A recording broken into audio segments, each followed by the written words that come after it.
And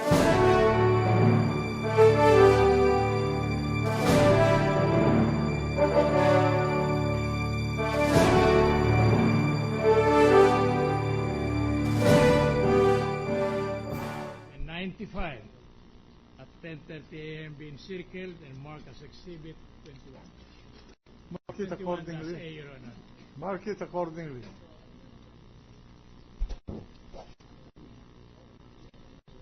May I proceed, Your Honor? While Proceed. they are marking. Proceed. Mr. Witness, do you also have with you transfer certificate of title 125863 in the name of Mirlam Melad Bahar?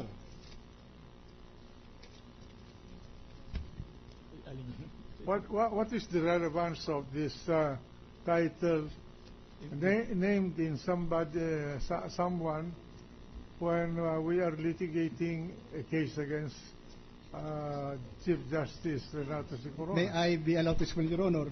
This was cancelled pursuant to a deed of absolute sale, and a new title was issued in the name of Constantino T. Castillo, married to Maria Carla C. Castillo. So proceed.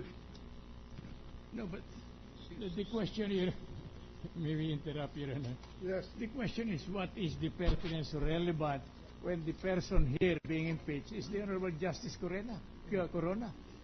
These are entirely new individuals, Your Honor. Your Honor, this is just the source title. The origin of another title, Then I'll- 327732, issued in the name of Constantino T. Castillo III, married to Maria Carla C. Castillo. But unless the explanation and the qualification made by my colleague, Your Honor, is already made on record, then there will be no basis. We will therefore object on grounds of immateriality and irrelevancy, Your Honor. You lay the basis.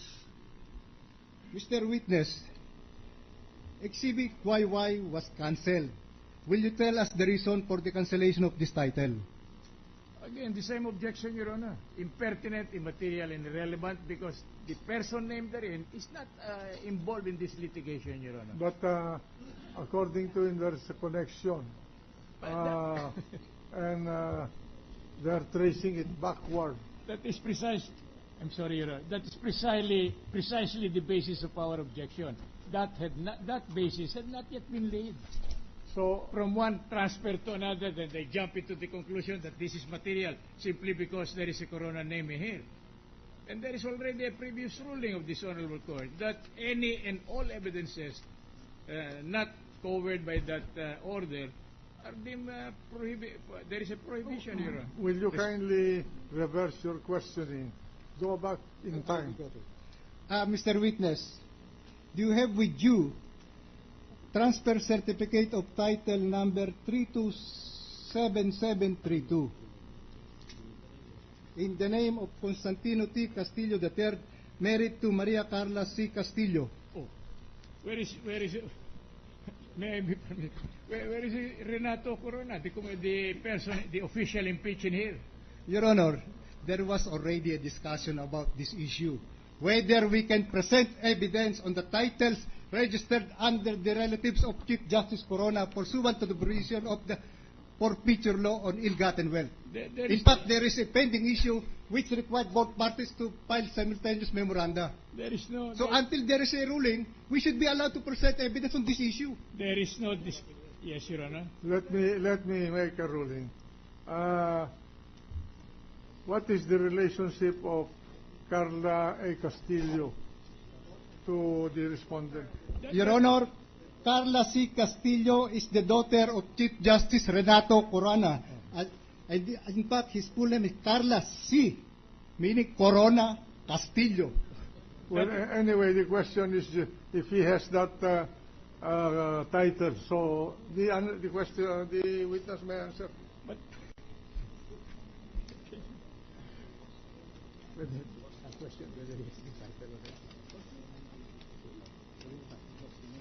My question is, what was the basis for the issuance of transfer certificate of title N327732? does your document state that? Because if that is stated in the document, then the best evidence will be the document itself. The witness testified already how the procedure in effecting registration, and he said that deed of sale is presented before a registration is made. That was already covered. That is not what I'm asking. I'm asking for the basis, Your Honor. Please, What is the basis? will you kindly repeat your question? Oh. My question is, there was a transfer certificate of title issued in the name of Constantino T. Castillo III, married to Maria Carla C. Castillo. My question is, based on the procedure which you described a while ago, what was the document used in effecting registration in this transfer certificate of title? Irrelevant, immaterial, impertinent, Your Honor. We Because submit, if it Your is- Honor. If it is mere, I'm sorry, Your Honor. Because if it is merely the procedure, we'll have no objection. It is, If the idea I is- think the tendency of this question is simply a preliminary question But- leading to another question. But So then- let the witness answer. But then, Your Honor, it will be doing it in the reverse way. What we are complaining of is the basis had not been properly laid.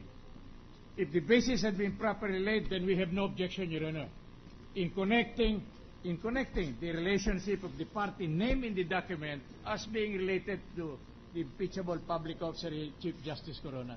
But there is no basis whatsoever. From nowhere, we are confronted with the situation where there is a deed of sale, where there is a TCT in the name of a Corona, but no relation yet.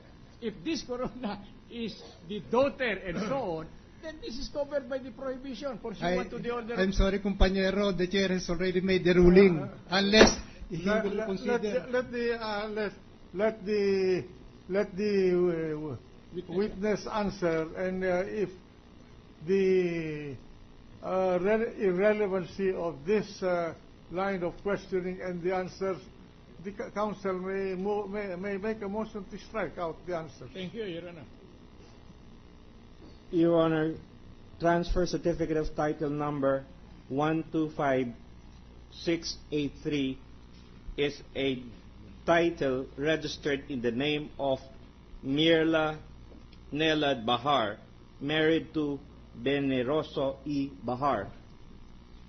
On the face of this title, Your Honor, there is a stamp mark cancelled. This title is no longer an existing title. This title was cancelled Why was it cancelled? based on the entry appearing on this title. There is a memorandum of the registration of sale. The memorandum under PE number or primary entry number 8708/TZAS-125683 sale. Your Honor, let me read the annotation. This certificate of title is hereby totally cancelled by virtue of a deed of sale executed by Mirla Melad Bahar, married to Bideroso E. Bahar, in favor of Constantino T. Castillo III, married to Carla C. Castillo, for the sum of 15 million pesos, issuing in lieu thereof transfer certificate of title number N-327732/TZAS-169. This deed of absolute sale is docketed as document number 77, page number 16, number series of 2009 of the Notary Public of Ana Katrina Valdez Cruz. This deed of absolute sale was registered on March 17, 2009, Your Honors. And the deed of sale is... In view of the answer of the witness, Your Honor, and the privilege granted us by this honorable court, we are moving to strike out the answer of the witness. There is no mention in here of this acquisition being participated in by the respondent. Unless the prosecution can establish the connection of Constantino Castillo and what's the name of the wife? Maria Carla... Maria Carla C. Castillo. To the respondent, I will I will authorize the striking out of the answer. We So will- you have to establish that connection. We will, Your Honor, later.